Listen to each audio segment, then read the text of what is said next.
Hello everyone and welcome to a game a lot of you have requested, and as usual for very good reasons. It is from round 6 of this year's Biel chess festival, Praggnanandhaa versus Abhimanyu Mishra. Now Pragg obviously the favorite going into pretty much any matchup except maybe a few of them.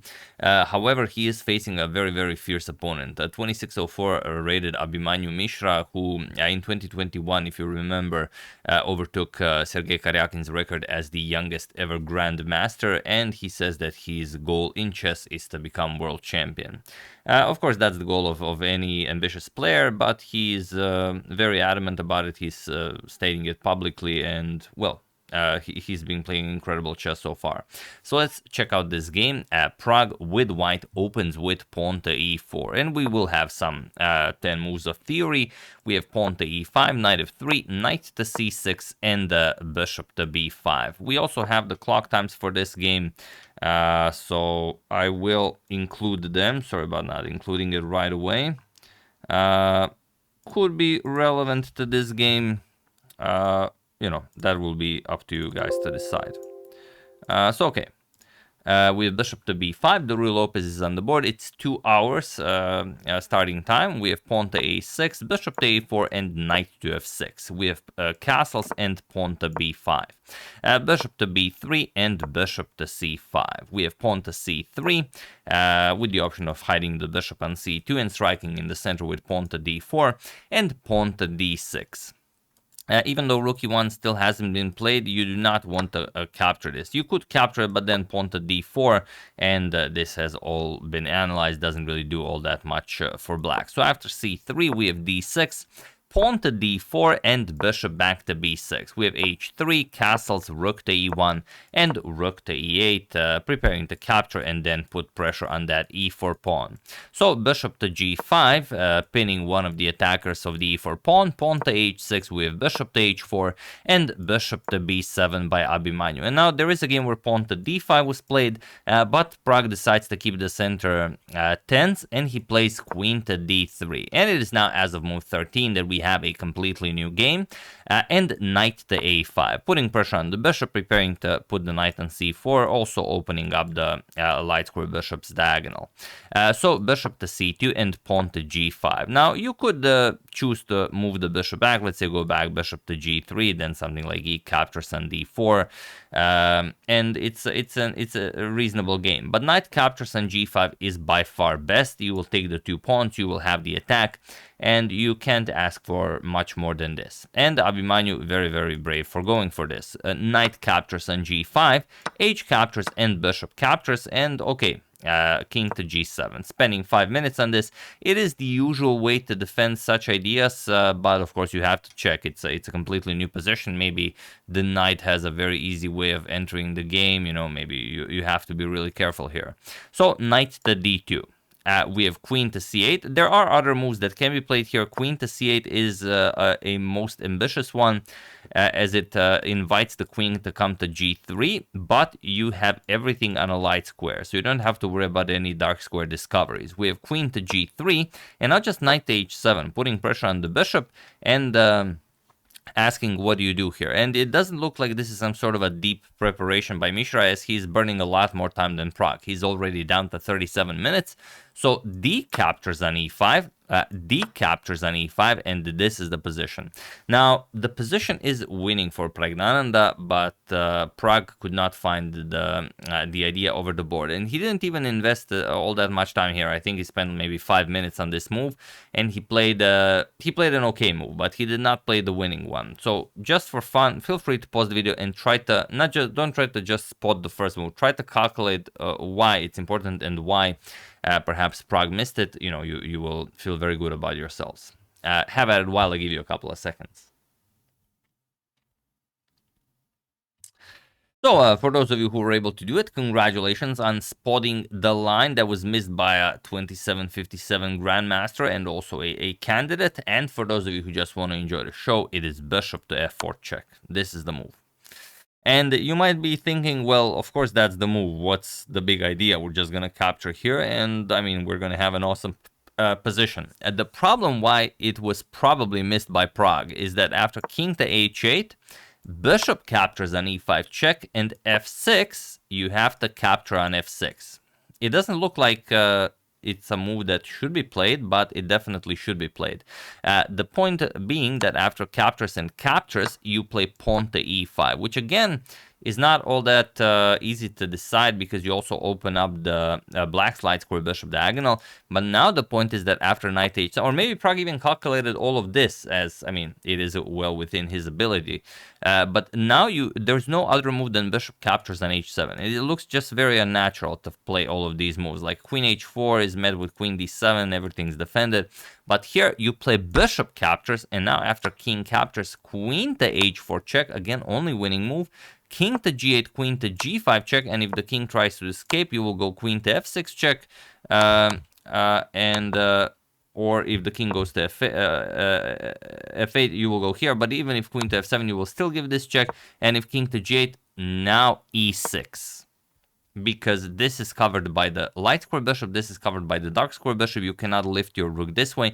You have to play e6, freeing up the e5 square for the rook. And that's how you checkmate the black king. And there's no easy way to get into the game. If you try something like queen here, you first give a check, and after the king moves, now rook e5, and rook to h5 is unstoppable. So that is what Pragg missed. Of course, bishop to f4, I imagine, is the first move you think of, but actually calculating bishop to f4 is a completely different beast. So bishop to e7 check by Pragg. Also a very strong move. It just allows Abhimanyu a very cool defensive resource, and that is king to h6. And again, it looks like you shouldn't be able to defend this. Knight f3 by Pragg, queen to e6. And now how to continue? The only way to keep equality is knight captures on e5. You're no longer even playing for the win here. Knight captures on e5, queen captures on e7, knight g4 check, king g7. Again, you allow all of these nasty discoveries. It's just that there aren't any. e5 only move that holds the position. And now, well, many moves are possible, but like rook g8, and you can't even play knight f6 check. Knight f6 will lose you the game. Rook 8 to d1 only move, and so on and so on. So it is equal, but it really doesn't look like it's equal. So someone will win or lose this. But Pragg played knight to h4. Again, not investing too much time. He spent, okay, no, on this move he actually spent 20 minutes. So you know, schooled by his previous lack of time investment in a critical move, he's preparing knight f5 check, and that's it pretty much. The king cannot go to the g file. You're going to checkmate the black king, and it seems like Pragg is about to win this game, but there is one move that not only saves Abhimanyu, but also gives him the edge and allows him to start playing for the win. Feel free to pause the video and figure it out while I give you a couple of seconds.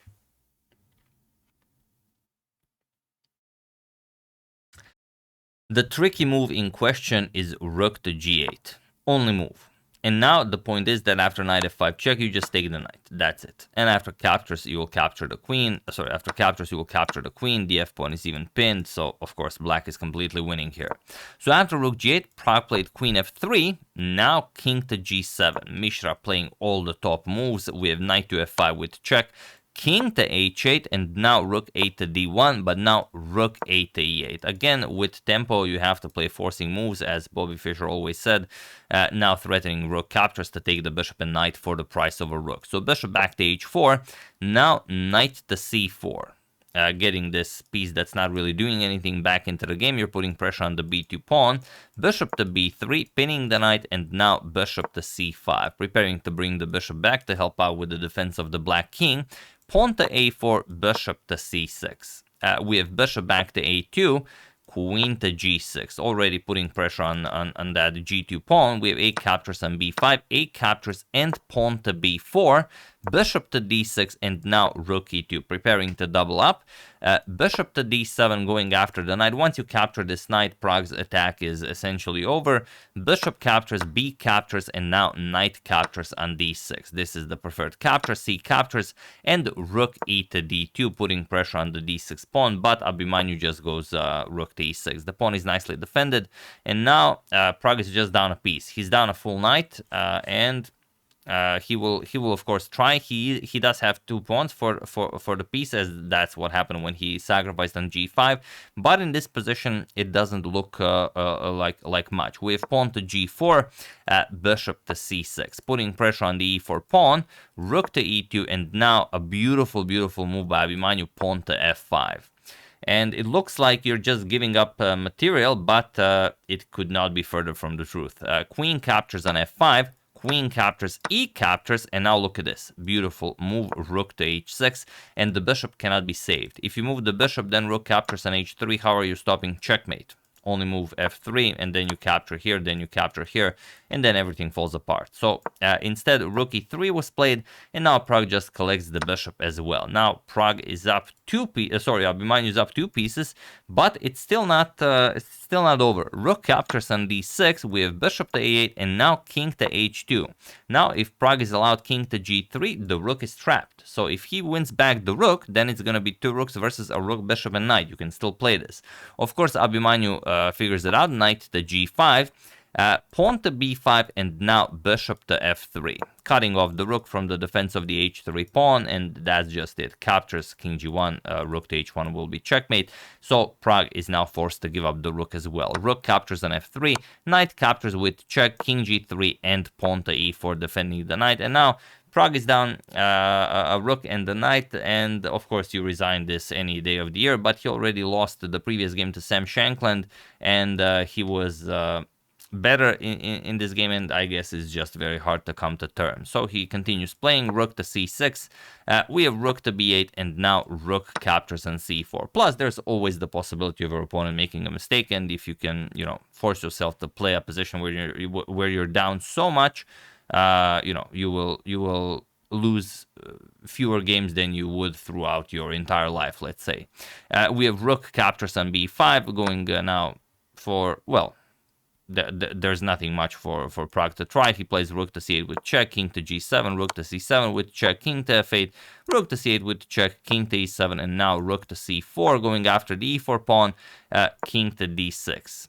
We have rook to a4. You could also capture on e4, but then just rook captures on h3. For example, rook captures on h3, and that's pretty much it. If you capture here, then just knight to g5 with check. The problem is you have so much material, you don't care giving some of it back. So here, after king to d6, rook to a4 was played, and now rook to c5, going after the c3 pawn. Rook captures on e4, and of course rook captures on h3. The line that we've discussed. Now, of course, if you capture knight g5 check, picks up the rook. So king to g2, rook captures on c3. We have rook to e6 with check, king to d7, and he was in this position on move 55 that Praggnanandhaa resigned the game, as there is nothing more to be done here. He's down way too much material, and again, king, you could capture the rook, but knight g5 check will pick up this rook, and that's pretty much it. You have a rook against 2 passed pawns. 2 passed pawns are scary, but a rook is much scarier, unless they're here, or maybe here. So yeah, that's the game. Hope you guys enjoyed it. Very nicely played by Abhimanyu Mishra, taking down Praggnanandhaa, and this is the only game that we've covered from the event, as I've been covering some other events. So if you have any favorites from this event, do use hashtag suggestion, and I will gladly go over them. I do have some other suggestions from you guys as well, from other sections of this tournament. So yeah, that's the game. Hope you guys enjoyed it. Big congratulations if you found not one but both pause the video moments. I would like to thank Kevin O'Grady, Rajashri Chowdhury, James Eugene Cashman, BulletChessThriller.com, and Peter I. Bilik for your contribution to my channel. Thank you a lot. I really appreciate it. As usual, you can check 2 of my previous videos here. Thank you all for watching, and I will see you soon, continuing to check up on everything that's happening in the chess world. Thank you all. I will see you soon, and have an excellent rest of your day.